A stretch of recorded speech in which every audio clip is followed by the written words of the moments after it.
What a successful game, ladies and gentlemen. Tottenham 0, Bournemouth 1. 3 points in the bag for the Cherries away at Tottenham Stadium. Second time we've ever won there in our ground, and I'm so annoyed that I couldn't do a watch-along to that game. I was hoping I could make that game. I thought about, you know what, I'm definitely going to do a watch-along today. This is one of the games I always want to go and try and watch, but unfortunately, ladies and gentlemen, I do apologise. I couldn't do the watch-along. Something happened in my personal life. It's just one of those things. Unfortunately, no matter how much you try and plan something, life unfortunately has a way of putting spanner in the works. So yeah, I do apologise for not doing my watch-along. I did have to cancel last minute, but it was just something I couldn't help with. It's just, unfortunately, it is what it is. But yeah, anyways, let's get into the result, lads. Bournemouth 1-0 against Tottenham away. That's huge 3 points for us. I'm not going to lie, after the Brentford game, after the Cup game, which we were absolutely pitiful and we were shocking, I did not have any high hopes for this Tottenham game at all. I thought, Christ, I mean, they just smashed Burnley like 3-0 the other day as well, so I thought, God, it's going to be like the Liverpool game. That's what I thought. We're just going to be fed. We're going to lose 3-0, 4-0 the way we played, but somehow, 5 minutes in, Evanilson gets his first goal of the season, which I'm not going to lie, I'm fucking glad that he finally got one, because the last couple of reactions I've done, I've just been calling him out saying, like, Evanilson, where were you for like the last 3 or 4 games? So I'm finally glad that we got something over the line. He finally got his goal, and hopefully this will spur him on to get more and more goals. Now that we got Alex Jimenez coming in as a new right back, I think that's something we also need. Thank God we finally got another right back.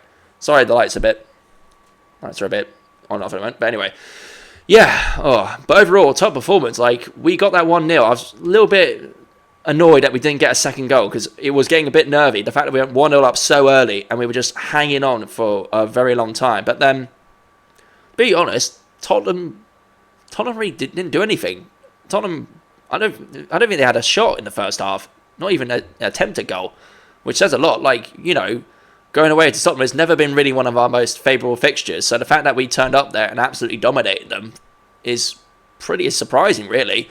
But yeah, I'm just annoyed now that we've got the international break. I might do a watch along to the England game, but, it's always one of those dead friendlies that no one really cares about, and it doesn't really mean anything. It's just like, you just miss Premier League football. You just almost want to skip this one as soon as you can. Like career mode, just sim this match, get back to Premier League, and get back to proper football, let's be honest. These international friendlies, like, does anybody really care?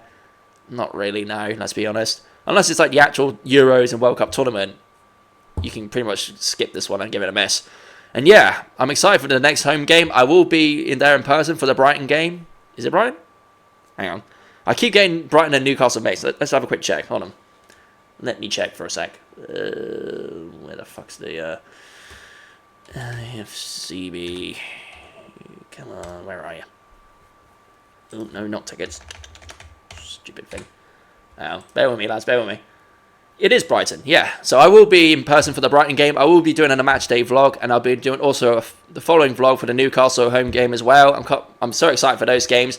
And to be honest, Brighton, despite the fact we've got a week break, Brighton is a pretty good one for us to have. I know they beat Man City 2-1, but they're not like firing on all cylinders. So, we have a chance to go in there and keep this winning momentum going. If we can get 3 wins in a row in like the first 4 games of the season, that says a lot. That is a very good start for us. Like, despite the fact we had Liverpool on the first day of the season, which everyone thought, oh god, it's going to be another 9-0. Tottenham, like 2 of the big 6 already, and to be honest, despite the fact we lost to Liverpool, like I said in the reaction to that game, there's no shame in losing to them. They're the Premier League champions, and look at the team they've assembled. They've literally just signed Isak and Gahey now. Like, it's like a bloody Avengers team. It's like having 4 Captain America, the Hulk, all those guys put together. It literally is an Avengers team. So losing to them, there's no shame in that. And the fact that we've just beaten another top 6 team in Tottenham, now we're going up against Brighton, Newcastle, and Leeds. Like, our fixtures are looking very, very good for us right now. Newcastle, yes, they have just signed a new striker, but let's be honest, do many people actually know who this guy is? Not really. It kind of reeks of desperation, like a desperate attempt to get some striker in before the transfer window ends. So yeah, I'm looking forward to the Brighton game. If I'm going to go score prediction-wise for the Brighton game, I'm going to say, I think it'll be a close game, but I think we'll edge it. I think it'll be 2-1. I'm going to go with 2-1. I think Evanilson will get a goal, Semenyo will get a goal. I think if we get those two firing on all cylinders, and maybe put Adley on the left, and then we also got Jimenez, which is good time for him to come in, because we've got a week to build up that chemistry, let him get used to our system. Then we can put Jimenez on the right. Obviously, we've got Truffier, Diakite, Senesi. That'll be our back four. Obviously, Petrovic in goal.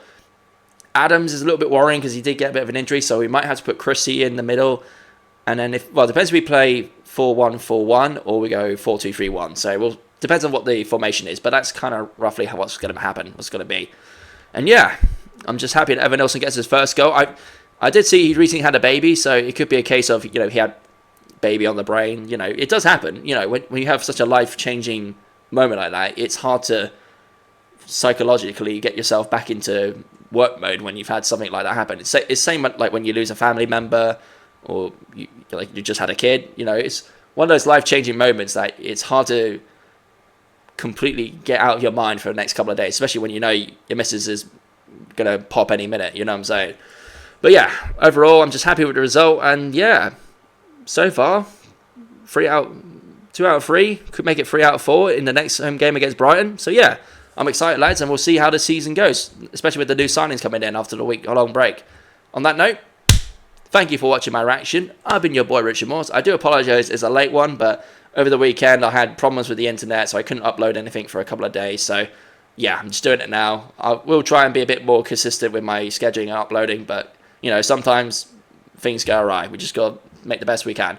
So yeah, on that note, lads, I'll see you in the next home game for my match day vlog. Up the chairs. See you later, boys.